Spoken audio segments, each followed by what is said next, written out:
আজ যোগমায়া পৌর্ণমাসী কি করছে বাবা? আজ সখী বীরাবিন্দা দুতির কণ্ঠখানা জড়িয়ে ধরে বলছে, সখী সখী রে, দেখ সখী দেখ, আজ বৃন্দাবনের কি অপরূপ দর্শন দেখ। একবারে বৃন্দাবনে পশু পাখি গণের দিকে তাকিয়ে দেখ। ওমা, আজ বীরাবিন্দা দুতিকে ডেকে বলছে, সখী আজ এই বৃন্দাবন মাঝে কি করবো জানিস? আজ ওই শ্রীনন্দের নন্দন আর ভানুর নন্দিনী, আজ নায়ক নায়িকা শিরোমণি, আজ আমরা সবাই মিলে ওই নায়ক নায়িকাকে একত্রিত করব। তাই আজ সখীগণের ডেকে বলছে আমার পূর্ণমাসী মা, আমার সখী আই, সখী আয়, আজ আমরা ওই নায়ক নায়িকা শিরোমণিকে একত্রিত করব। তাই পৌর্ণমাসী কি বলছে গো মা? আমরা দুজনা মিলে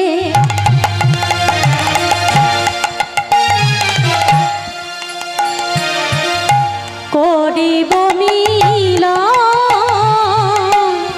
আমরা দুজনায় মিলে সখী করিব মিলন, আমরা দুজনা মিলে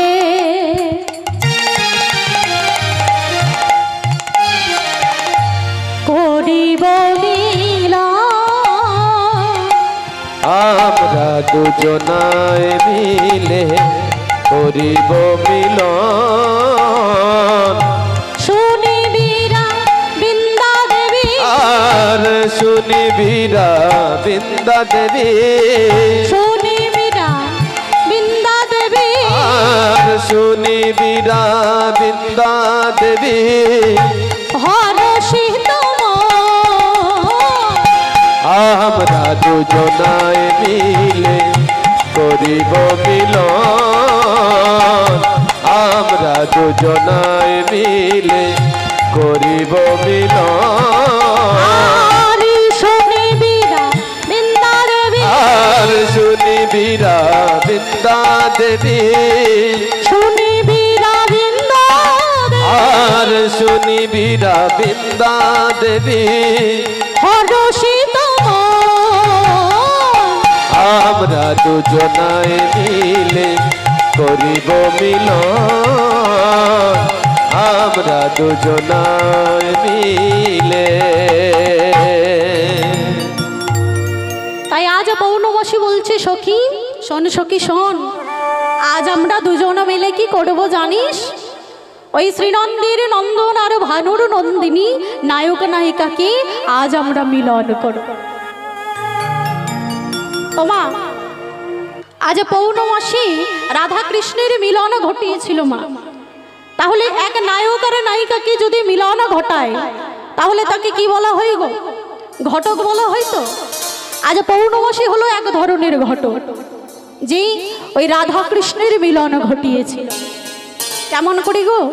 নন্দের নন্দন সেজে রসিক শিরোমণি, নন্দের নন্দন সেজে রসিক শিরোমণি, নন্দের নন্দন সেজে রসিক শিরোমণি, নন্দের নন্দন সেজে রসিক শিরোমণি, নায়িকার শিরোমণি ভানুর নন্দিনী, নায়িকার শিরোমণি ভানুর নন্দিনী, নায়িকার শিরোমণি ভানুর নন্দিনী, আর নায়িকার শিরোমণি ভানুর নন্দিনী। তাই আজ ভানুর নন্দিনী নায়ক নায়িকা দুজনের মিলন ঘটাবো। তাই আজ পৌর্ণমাসী আজ চুপি চুপি রাধার কাছে চলেছে মা। আজ রাধারানীর ভাব দর্শন করবার জন্য আজ পৌর্ণমাসী রাধারানীর কাছে চলেছে। আর এদিকে বীরাবিন্দা ওই বৃন্দাবনে অপেক্ষা করছে। আজ রাধারানীর কাছে চলেছে, আর পদকর্তা রাধারানীর ভাবটা আগে থেকে দর্শন করে শরণাক্ষরে করম দিলেন। কি বললেন? রাধা ভাবে বিভাবিত ভাবনিধি গোড়া, রাধা ভাবে বিভাবিত ভাব নিধি গোরা রাধা ভাবিতি ভাবিত ভাব নিধি গোরা রাধা ভাবিত ভাব নিধি গোরা বাসু কহে ভাব বিধি অগোচরা বাসু কহে মতে বিধি অগোচরা বাসু কহে ভাব বিধি অগোচরা বাসু কহে মতে বিধি অগোচরা নানা বিধি জানে না গো নানা বিধি জানে না গো নানা বিধি জানে না গো নানা বিধি জানে না গো বিধাতার ভাব নিধি নানা বিধি জানে না গো বিধাতার ভাব নিধি নানা বিধি জানে না গো বাসু কহে ভাব বিধি অগোচরা বাসু কহে মতে বিধি অগোচরা বাসু কহে মতে বিধি অগোচরা তাই আজ আমার রাধারানীর ভাব দর্শন করেছে পৌর্ণমাসী। আর রাধারানীর ভাবটা কেমন গো মা? আজ আমার রাধারানী একটি পুতুলকে তার মনের মতো করে সাজিয়েছে। তার অঙ্গে যত ভূষণে ছিল আজ পুতুলের অঙ্গে পরিয়ে দিয়েছে। শুধু তাই নয় মা, তার সুন্দর সুন্দর বস্ত্র কেটে আজ পুতুলকে আবরণ করেছে। আর রাধারানীর গলার গজমতি হার আজ পুতুলের গলে পরিয়ে দিয়েছে। কেন জানো? আজ পুতুলের বদন থেকে একটি কথা শুনবে বলে। আজ আমার রাধারানী মনের মতো করে পুতুলটাকে সাজিয়ে আজ পুতুলটা দুটি করে ধরে বলছে, ওরে পুতুল দেখ, পুতুলে দেখ, একবার নিজের দিকে তাকিয়ে দেখ, কত সুন্দর করে তোকে আমি সাজিয়েছি। আমার এই অঙ্গের আভরণ আমি তোর অঙ্গে পরিয়ে দিয়েছি। আমার অঙ্গের এই গলার গজমতি হার আমি তোর গলে পরিয়ে দিয়েছি কেবল তোর মুখ থেকে একটি কথা শুনবো বলে। বল না পুতুল, একটি বার কথা বল আমার সাথে। যদি তুই আমার সাথে কথা বলিস আমি তোকে কি দেব জানিস? আজ সখীগণা বলছে, রাধি কি দিবি তুই পুতুলকে? কি দেব জানিস? যদি কথা বলো তোমায় খেতে দেব আমি। যদি কথা বলো তোমায় খেতে দেব আমি। যদি কথা বলো তোমায় খেতে দেব আমি। যদি কথা বলো তোমায় খেতে দেব আমি। ক্ষুধার সময় বয়ে গেল জানো না কি তুমি? ওই ক্ষুধার সময় বয়ে গেল জানো না কি তুমি? ক্ষুধার সময় বয়ে গেল জানো না কি তুমি? ওই ক্ষুধার সময় বয়ে গেল জানো না কি তুমি? উদরপুরে খেতে দিব, উদরপুরে খেতে দিব, শুনলে পরে উদরপুরে খেতে দিব, একটা কথা শুনলে পরে উদরপুরে খেতে দিব। ক্ষুধার সময় বয়ে গেল জানো না কি তুমি? ওই ক্ষুধার সময় বয়ে গেল জানো না কি তুমি? ক্ষুধার সময় বয়ে গেল জানো না কি তুমি? তাই আজ পৌর্ণমাসী রাধারানীর ভাব দর্শন করে রাধারানীর কাছে এসে বসেছে। আর যেই না রাধারানীর কাছে এসে বসেছে মা, এখন রাধারানী মায়ের কণ্ঠটা জড়িয়ে ধরে বলছে, মা গো দেখো মা দেখো, আমি ওই পুতুলকে কত সুন্দর করে সাজিয়েছি কেবল তার মুখ থেকে একটি কথা শুনবো বলে। কিন্তু জানো মা, সেই পুতুল এত নিষ্ঠুর পুতুল, একটি কথাও আমার সাথে বলে না। দেখো মা দেখো, কত সুন্দর করে আমি সাজিয়েছি পুতুলকে। ও মা, এখনো যোগমায়া বলছে, শোন নাতনি শোন, ওই পুতুলের কাছে তুই কেঁদে কেঁদে মরে গেলেও ওই পুতুল তোর সাথে কোনো কথা বলবে না। তুই ওই পুতুলের কাছে যতই কাঁদবি তোর কান্না বিফলে যাবে। কেন জানিস না? ওই পুতুলের ভিতরে এখনো প্রাণ সঞ্চার হয় নাই। তাই একটি জড় পুতুলকে তুই যতই কথা বলতে বলিস না কেন, সে পুতুল তোর সাথে কথা বলবে না। ওরা দিন আরে বিধি নিজে খেলবে বলে একটা সুন্দর পুতুল তৈরি করে ওই গোকুলের অভ্যন্তরে মন্ত্রপুত্র একটি গণ্ডির মধ্যে রেখেছে। সেই পুতুলের সাথে তুমি খেলা করো, তবেই তো তুমি পুতুল খেলার মজা পাবে। আমা তাই আজ আমার যোগমায়া ঘটক সেজে সেই রাধারানীর মিলন ঘটাচ্ছে। ঘটক কয় প্রকার হয় মা? ঘটক হলো 3 প্রকার। এই পার্থিব জগতের ঘটক আছে, আরেকটি ঘটক আছে কি ভক্ত ভগবানের সাথে মিলন ঘটায়, আর আরেকটি ঘটক কি গুরু আর শিষ্যের মধ্যে মিলন ঘটায়। গুরু আর শিষ্যের মধ্যে মিলন ঘটায়, এটাকেও বলা হয় এক ধরনের ঘটক। তাহলে গুরু কেমন ভাবে জানবো মা?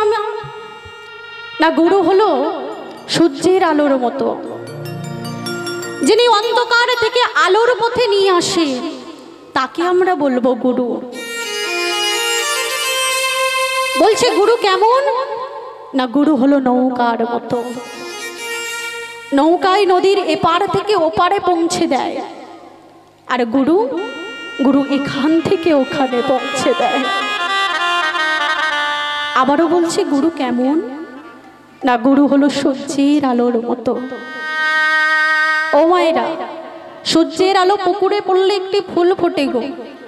জবলে গুরু নামে দয়া, জবলে গুরু নাম।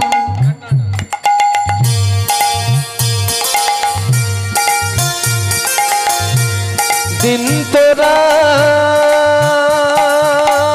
নন্দে যাবে রে,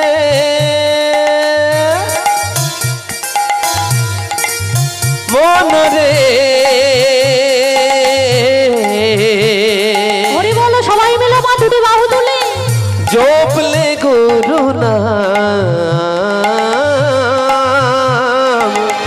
জপলে গুরু নাম। দিন তোরা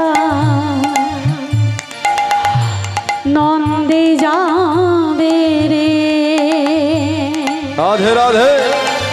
মনরে জবলে গুরু নাম দয়াল, জবলে গুরু নাম। কি হলো রে ভাই?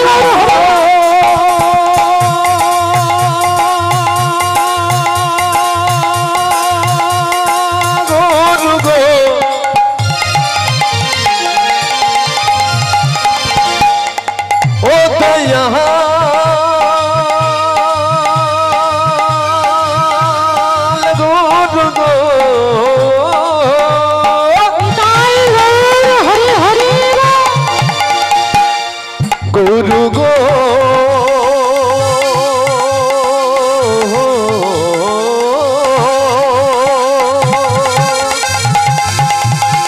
গুরু গো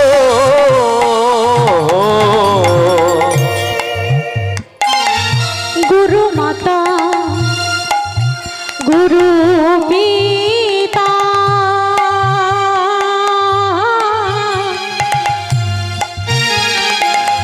গুরু হই পতি,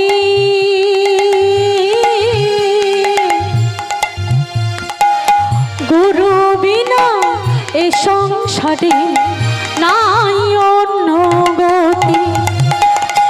গুরু মাতা গুরু পিতা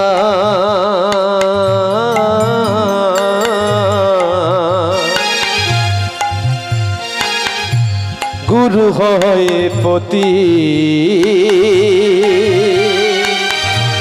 গুরু বিনা এ সংসারে নাই অন্য গতি। গুরু মাতা গুরু পিতা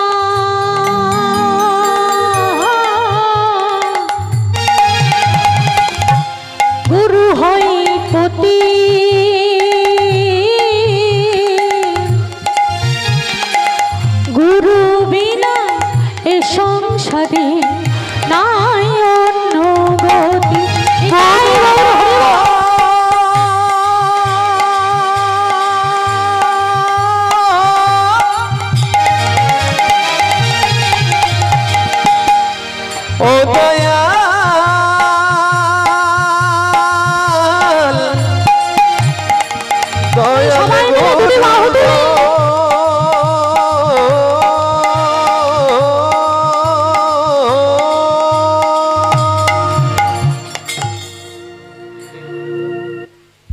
তাই পদকর্তা বললেন, গুরু হবে কেমন না, গুরুকে মনুষ্য জ্ঞানী কবু না হেরিব, গুরু ভগবান রূপে সদাই জানিব। তাহলে কেমন গুরু হওয়া দরকার মা? না, একদিন রামচন্দ্র কবিরাজ ছিলেন গোবিন্দ কবিরাজের ভাই বাবা। এখন রামচন্দ্র কবিরাজ বিয়ে করে নবপরিণীতাকে পালকিতে করে গৃহেতে নিয়ে যাচ্ছে। আর এমন সময় শ্রীনিবাস আচার্য, যিনি ছিলেন মহাপ্রভুর দ্বিতীয় কলেবর, এখন রামচন্দ্র কবিরাজ যে বিয়ে করে নবপরিণীতাকে নিয়ে যাচ্ছে বাবা, সেই রামচন্দ্র কবিরাজ কে খুবই সুন্দর দেখতে ছিল। এখন শ্রীনিবাস আচার্য সেই পথ দিয়ে যাচ্ছে, আর যেই না নয়নখানা ওই রামচন্দ্র কবিরাজের দিকে পড়েছে, শ্রীনিবাস আচার্য বলছে, দয়াময়, কি সুন্দর তুমি দেহখানা সাজিয়েছ দয়াময়, কি সুন্দর তুমি দেহখানা নির্মাণ করেছো, কত নিখুঁত ভাবে, কি অপরূপ লাগছে দেহখানা। দয়াময়, এত সুন্দর একটা দেহ দিয়েছো কি?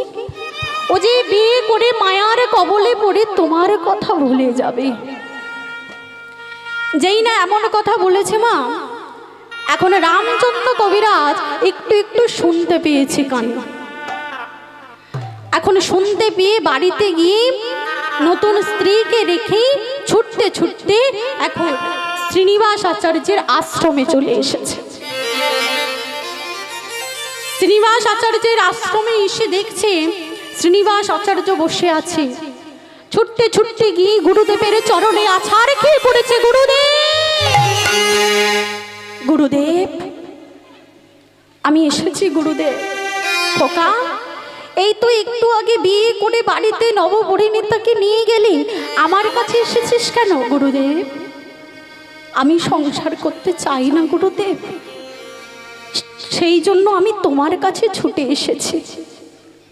গুরুদেব, আমি তোমার চরণ ভজন করি, তোমার কৃপাতে আমি ওই গোবিন্দ চরণ লাভ করতে চাই গুরুদেব। আমি চাই না গুরুদেব ওই সংসার করতে। এখন গুরুদেব শ্রীনিবাস আচার্য বাবা এখন রামচন্দ্র কবিরাজকে বলছি, শোনো খোকা শোনো, তুমি যে বাড়িতে নবপরিণীতাকে নিয়ে গেছো, তার কাছ থেকে একবার অনুমতিটা নিয়ে এসো, তবেই আমি তোমাকে দীক্ষা দেব। এখন বাড়িতে গিয়েছে মা রামচন্দ্র কবিরাজ। বাড়িতে গিয়ে যেই না গিয়ে দাঁড়িয়েছে, এখন নতুন স্ত্রী নিচু হয়ে স্বামীর পায়ে হাত দিয়ে প্রণাম করছে। আর যেই না প্রণামটা করেছে, রামচন্দ্র কবিরাজ হাতটা ধরে তুলছে আর বলছে, ওঠো ওঠো, আমি আর এই সংসারে করব না গো, আমাকে তুমি বিদায় দাও। কেন কেন সংসার করবে না? আমি কি কোনো অপরাধ করেছি? আমি কি কোনো ভুল করেছি যার জন্য তুমি আঘাতে পেয়েছ? না গো না, তুমি কোনো ভুল করনি, তুমি কোনো অপরাধ করনি। আমি কেন সংসার করব না জানো? এত সুন্দর একটা দেহ পেয়েছি, মানব দেহ, দুর্লভ মনুষ্য জন্ম পেয়েছি হরি ভজন করবার জন্য, কৃষ্ণ ভজন করবার জন্য। আমি সংসার করে মায়ার কবলে পড়ে আমার এই মনুষ্য জন্মটা আমি বিফলে যেতে দিতে পারি না। আমাকে তুমি বিদায় দাও, আমি আর এই সংসার করতে চাই না। ও মা, যেই না রামচন্দ্র কবিরাজ এমন কথা বলেছে, নতুন স্ত্রী স্বামীর হাতটা ধরে বলছে, স্বামী গো, যাও স্বামী যাও, তুমি গুরুচরণ আশ্রয় করে গোবিন্দ চরণে যাও স্বামী, আমি তোমার পথের কাটা হতে আসব না। কিন্তু স্বামী, একটি কথা তোমাকে বলি, তুমি যে গুরুদেবের কাছে গিয়ে যাচ্ছ, গুরুদেবের চরণ বন্দনা করে গোবিন্দ চরণে তুমি যাবে স্বামী গো, যখন তুমি গুরুদেবের চরণ ভজন করবে, গুরুদেবের চরণ ভজন করতে করতে আমার কথাটা ভুলে যেও না দয়াময়, আমার কথাটাও মনে রেখো, আমার কথাটাও তার কাছে একটি বারের জন্য হলেও বলো, যেন আমিও গুরুদেবের চরণ ভজন করে ওই গোবিন্দ চরণে যেতে পারি। ও মা, এখন রামচন্দ্র কবিরাজ তীর কাছ থেকে বিদায় নিয়ে ছুটতে ছুটতে এসেছে গুরুদেবের আশ্রমে। আশ্রমের দুয়ারের সামনে এসে দাঁড়িয়েছে। আর ওই শ্রীনিবাস আচার্যের একজন শিষ্য নরোত্তম দাস ঠাকুর, সে ওই আশ্রমের উঠানে ঝাঁটা দিয়ে ঝাঁট দিচ্ছে বাবা। যেই না রামচন্দ্র কবিরাজ গিয়ে দাঁড়িয়েছে, এখন রামচন্দ্র কবিরাজের চিবুকে দেখছে সিঁদুর লেগে আছে। যখন স্ত্রীকে হাতে ধরে তুলছিল, তার সিঁদুর তার চিবুকে লেগে গেছে, সে জানে না। যখন দেখছে রামচন্দ্র কবিরাজের চিবুকে সিঁদুর লেগে আছে, নরোত্তম দাস ঠাকুর বহিষ্কার করলেন রামচন্দ্র কবিরাজকে। যেই না আশ্রমের দরজা থেকে যেই না একটা পা ভিতরে দিয়েছে, এখন নরোত্তম দাস ঠাকুর বললেন, বেরিয়ে যাও এই আশ্রম থেকে। রামচন্দ্র কবিরাজ দুটি করো জোড়ো করে বললে, কেন? আমি যে আজ সব হারিয়ে এসেছি, আমি যে আজ সব কিছু ছেড়ে এসেছি, আমি গুরুচরণ আশ্রম করতে এসেছি, একটু আশ্রয় আমাকে দাও। আমি যে ওই স্ত্রী ঘর সংসারে সব কিছু পরিত্যাগ করে আজ আমি এসেছি গুরুচরণ আশ্রয় করতে, আজ গুরুচরণের সেবা করে আমি ওই গোবিন্দ চরণে যেতে চাই, একটু আশ্রয় আমাকে দাও। আজ নরোত্তম দাস ঠাকুর রাগান্বিত হয়ে উঠে বলল, বেরিয়ে যাও এই আশ্রম থেকে, অস্পৃশ্য নরকের কীট, চিবুকে সিঁদুর নিয়ে তুমি আজ এসেছো গুরুচরণ আশ্রয় করতে, বেরিয়ে যাও। যেই না এমন কথা বলেছে মা, রামচন্দ্র কবিরাজ মনে মনে চিন্তা করলেন, দয়াময়, আজ তোমার চরণ সেবা করব বলে, আজ তোমার চরণ ভজন করব বলে সব কিছু পরিত্যাগ করে আজ তোমার কাছে ছুটে এসেছি দয়াময়। এ তোমার কেমন লীলা, তোমার চরণে আমার একটুও ঠাঁই দিলে না। রামচন্দ্র কবিরাজ মনে মনে বলল, দয়াময়, এত সুন্দর একটা দেহ দিয়েছো দয়াময়, দেখো দয়াময়, দেখো কত বড় নরকের কীট আমি, এই দেহর কিছুটা অংশ তোমার চরণে আমি দিতে পারলাম না, দয়াময় বলো না দয়াময়, কি অপরাধ করেছি তোমার চরণে, কি অপরাধ করেছি তোমার চরণে, যার জন্য এত বড় শাস্তি তুমি আমাকে দিচ্ছ, বলে দাও দয়াময়। আমি তো এই সংসার করতে চাই না, আমি তো এই মায়াময়ী সংসারকে ত্যাগ করে এসেছি, আমি চাই না ওই সংসার, চাই না আমি ওই স্ত্রী, চাই না পুত্র, চাই না কন্যা, চাই না আত্মীয় স্বজন, আমি শুধু চাই তোমার ওই রাঙাশি চরণ।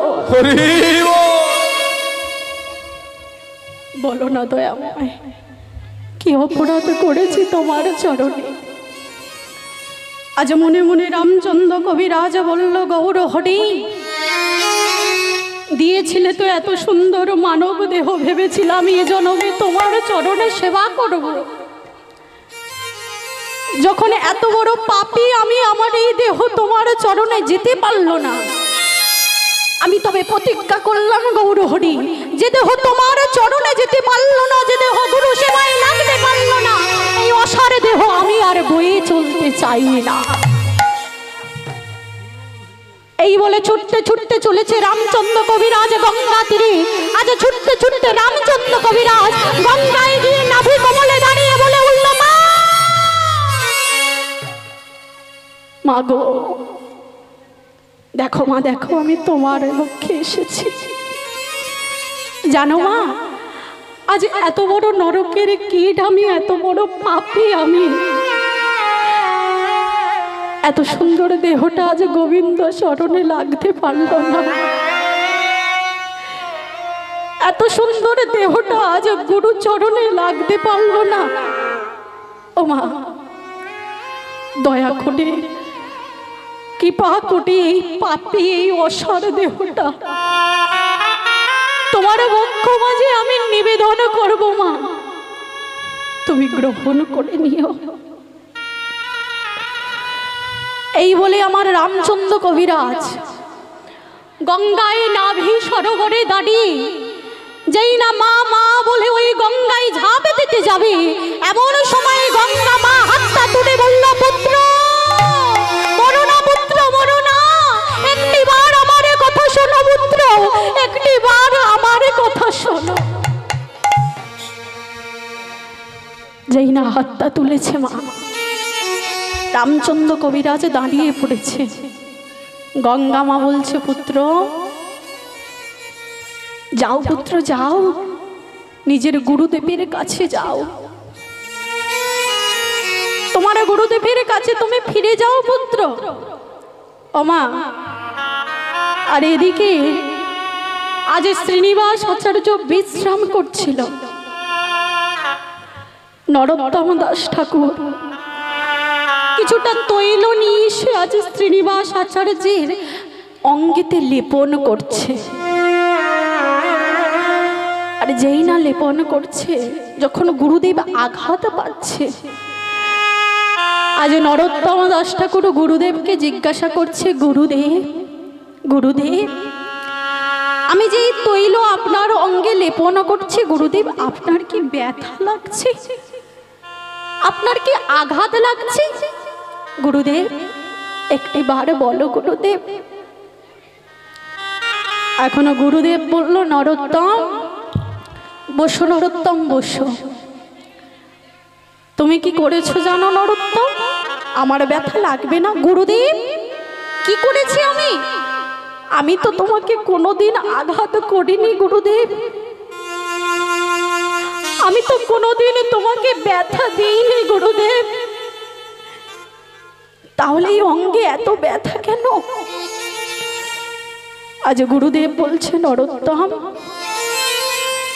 সকালবেলা যে ভক্তকে তুমি ঝাঁটা দিয়ে মারতে মারতে গুরু সেবা থেকে বঞ্চিত করলে, তুমি কি জানো না নরোত্তম, যে ভক্ত আমার হয় আমি তার অঙ্গে ধারণ করি আমার অঙ্গের সাথে, যে ভক্ত আমার হয় তার দুঃখ কষ্ট সব আমার অঙ্গে ধারণ করি, যে ভক্ত আমার হয় তার যত বিপদ সব আমার অঙ্গে ধারণ করি। এ তুমি কি করেছো নরোত্তম? যে ভক্ত আমার চরণ ভজন করবে বলে এক মুহূর্তের মধ্যে আমি বলাতে ওই সংসারটা ত্যাগ করে চলে এলো, যে মায়াময়ী সংসারে সহজে কেউ ত্যাগ করতে পারে না।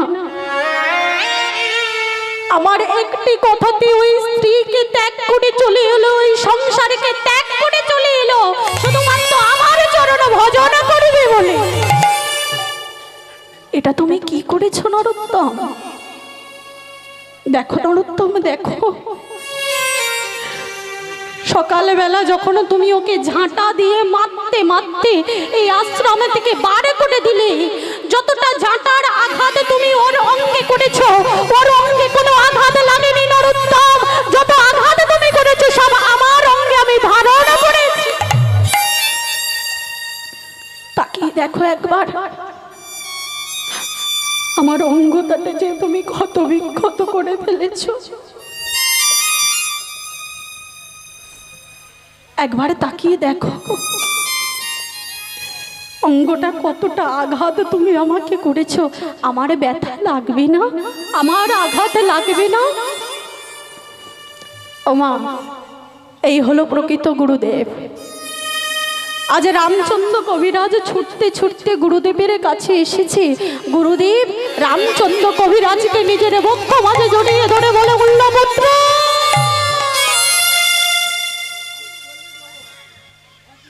এই হলো গুরুদেব মা। তাই আমার ভগবান বললেন, বাবা সংসারে করতে করতে যদি সময় না পাও, যখন তুমি রাস্তায় চলছো, সেই রাস্তায় যেতে যেতে তুমি হরি ভজন করো, কৃষ্ণ ভজন করো। ভগবান তোমার কাছে আসবে, ভগবান তোমাকে কৃপা করবে। ভগবান বললেন, ভক্ত তুমি যে আমাকে পাবে, তুমি আমাকে সারা জীবনে কি দিয়েছো ভক্ত? এই তো তোমার অন্তিম কাল চলে এলো, এতদিন কি দিয়েছো তুমি আমাকে? কাঁদো, কাঁদতে শেখো। কতটুকু কাঁদতে পেরেছি মা আমরা ভগবানকে পাবো? কতটুকু নয়নের জল আমরা ওই তুলসী তলায় ফেলেছি আমরা গোবিন্দকে পাবো? কতটুকু নয়নের জল ওই গোবিন্দের রাঙা চরণে দিয়েছি আমরা গোবিন্দকে পাবো? কাঁদতে শেখো। কাঁদতে কাঁদতে কাঁদতে কাঁদতে যেদিন তোমার কান্না সঠিক হবে, সেই দিন ভগবান তোমার কাছে আসবেই আসবে। তাই ভক্ত আমার পথে যাচ্ছি আর আনন্দে উল্লসিত হই, আজ হরিনাম গাইতে গাইতে চলেছে। কেমন ভাবি? পথ চলিতে বলিতে তোমরা গাহো গাহো কৃষ্ণ নাম, মধুর নাম। ভক্তবন্ধুর উদ্দেশ্যে বলছি, সেবার ব্যবস্থা আছে, আপনারা এক এক করে গিয়ে সেবা করে আসুন। তোমরা গাহো গাহো কৃষ্ণ নাম, হরি নাম, মধুর নাম। পথ চলিতে আর বলিতে, পথ চলিতে আর বলিতে তোমরা গাহো গাহো কৃষ্ণ নাম, মধুর নাম, হরি নাম। পথ চলিতে আর বলিতে, পথ চলিতে আর বলিতে তোমরা গাহো গাহো কৃষ্ণ নাম, মধুর নাম, হরি নাম। কি গো মাইরা, দুটি বাহু তুলে একসাথে করতালি দিয়ে, হাত নামালে হবে না কিন্তু। সবাই মিলে দুটি বাহু তুলি, জোর করে উলুধ্বনি সংকীর্তনে একসাথে করতালি দিই, সবাই মিলে গাইবো, ঠিক আছে? পথ চলিতে আর বলিতে তোমরা গাহো গাহো কৃষ্ণ নাম, মধুর নাম, হরি নাম। পথ চলিতে আর বলিতে, পথ চলিতে আর বলিতে তোমরা গাহো গাহো কৃষ্ণ নাম, মধুর নাম, হরি নাম। প্রভু বিশ্বাসে, প্রভু নিঃশ্বাসে, প্রভু বিপদে, প্রভু সংকটে, প্রভু বিশ্বাসে, প্রভু বিশ্বাসে, প্রভু বিপদে, প্রভু সংকটে, প্রভু বিশ্বাসে, প্রভু বিশ্বাসে, প্রভু বিপদে, প্রভু সংকটে, প্রভু নিঃশ্বাসে, প্রভু বিশ্বাসে, প্রভু বিপদে, প্রভু সংকটে তোমরা গাহো গাহো কৃষ্ণ নাম, মধুর নাম, হরি নাম। তোমরা গাহো গাহো কৃষ্ণ নাম, হরি নাম। মধুর না পথ চলিতে আর বলিতে পথ চলিতে আর বলিতে তোমরা গাহো কৃষ্ণ না মধুর না হরি না তোমরা মধুর না হরি না তোমরা গাহো কৃষ্ণ না মধুর না হরি না তোমরা গাহো কৃষ্ণ না মধুর না হরি না।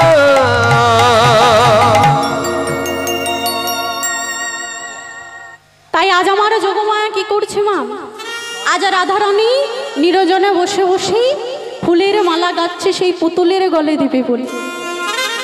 আজ ফুলের মালাটা সুন্দর করে গেঁথেছে, আজ পুতুলের গলে পড়াবে আর ওই পুতুল আমার সত্যি একটি কথা বলবে।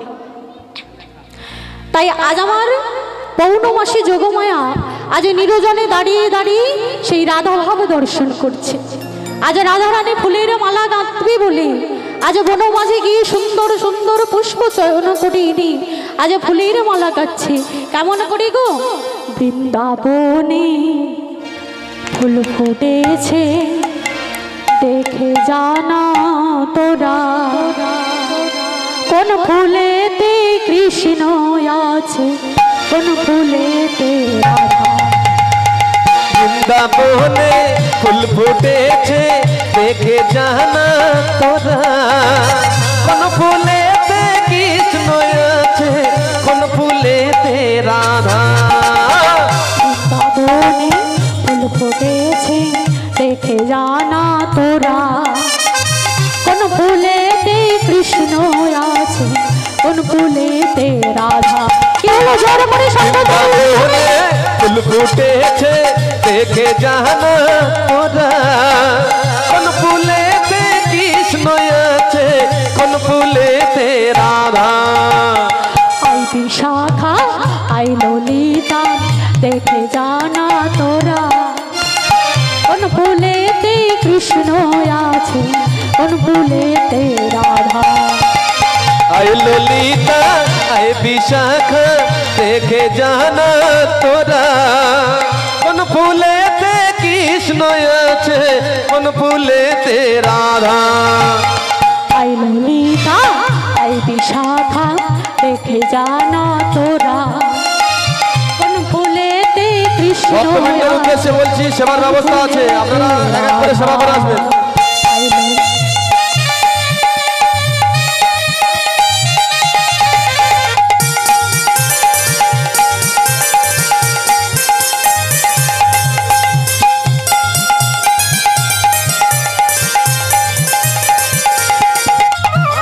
আয় ললিতা আয় বিশাখা আয় ললিতা আয় বিশাখা দেখে জানা তোরা, কোন ফুলেতে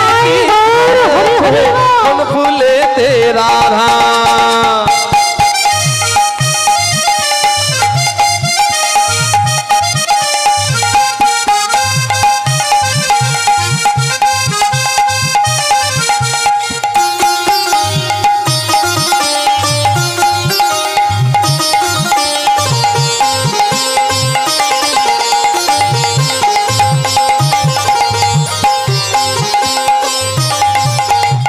বৃন্দাবনে ফুল ফুটেছে দেখে জানা তোরা, কোন ফুলেতে কৃষ্ণ আছে কোন ফুলেতে রাধা।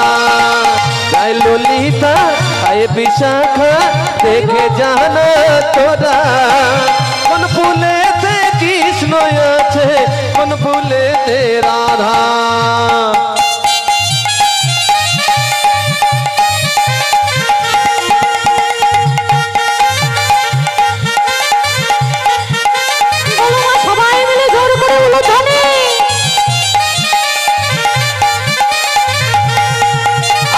বৃন্দাবনে ফুল ফুটেছে দেখে জানা তোরা, কোন ফুলেতে কৃষ্ণ আছে কোন ফুলেতে রাধা। আর বৃন্দাবনে ফুল ফুটেছে লাল গোলাপের সাদা, কোন ফুলেতে কৃষ্ণ আছে কোন ফুলেতে রাধা। বৃন্দাবনে ফুল ফুটেছে লাল গোলাপের সাদা, বৃন্দাবনে ফুল ফুটেছে লাল গোলাপের সাদা। তাই পৌর্ণমাসী আজ রাধা রানীর সামনে গিয়ে বলছে, রাধে আজ বিধি নিজে খেলবে বলে সুন্দর একটা পুতুল তৈরি করি, তাহার মাঝে প্রাণ সঞ্চার করেছে। চল রাধে চল, সেই পুতুলের সাথে তো সাক্ষাৎ করে দে।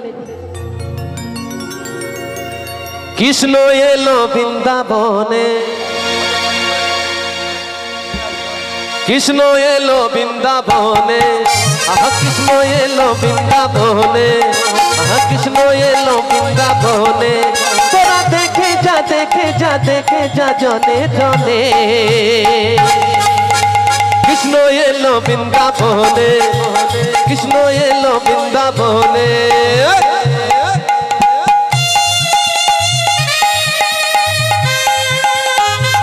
সবাই মিলে দুটো বাউ তুলে নিতাই গৌর হরি হরি হরি।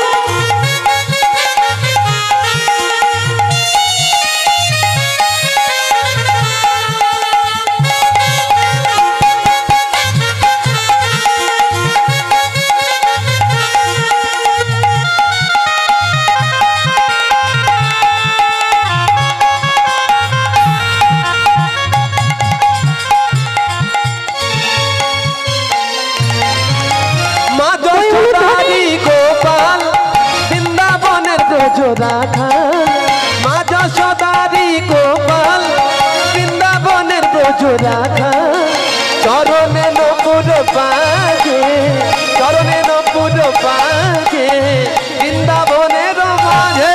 তোরা দেখে যা দেখে যা দেখে যা জনে জনে, কৃষ্ণ এলো বৃন্দাবনে, আহা কৃষ্ণ এলো বৃন্দাবনে।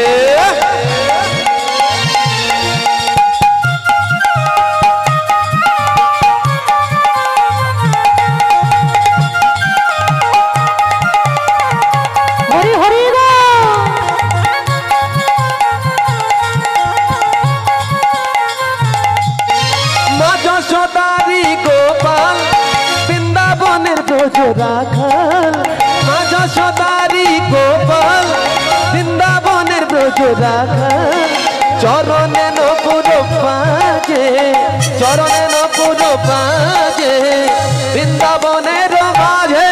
তোরা দেখে যা দেখে যা দেখে যা জনে জনে, কৃষ্ণ এলো বৃন্দাবনে, আহা কৃষ্ণ এলো বৃন্দাবনে।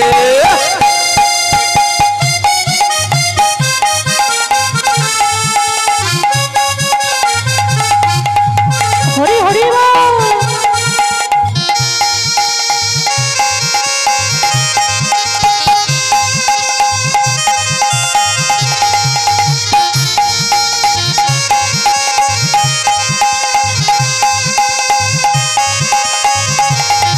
জয় গোপালা গোপালা কৃষ্ণ কানাইয়া, শ্যামল সুন্দর শ্যামল সুন্দর শ্যাম।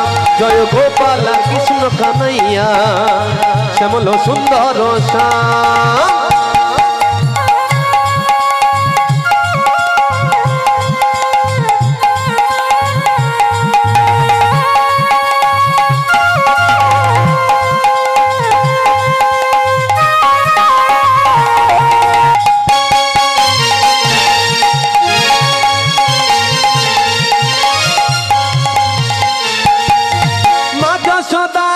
গোপাল বৃন্দাবনের ব্রজ রাখাল, মা যশোদারি গোপাল বৃন্দাবনের ব্রজ রাখাল, চরণে নপুর পাজে, চরণে নপুর পাজে বৃন্দাবনের মাঝে। তোরা দেখে যা দেখে যা দেখে যা জনে জনে, কৃষ্ণ এলো বৃন্দাবনে, আহা কৃষ্ণ এলো বৃন্দাবনে, আহা কৃষ্ণ এলো বৃন্দাবনে।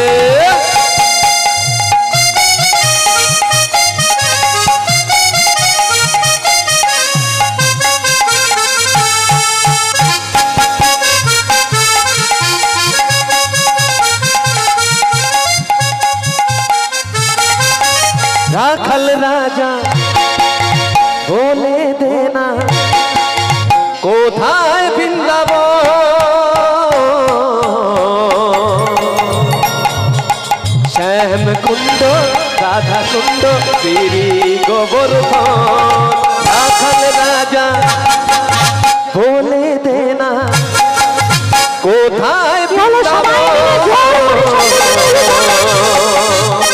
শ্যাম কুণ্ড রাধা কুণ্ড গিরি গোবর্ধন শ্যাম কুণ্ড রাধা কুণ্ড গিরি গোবর্ধন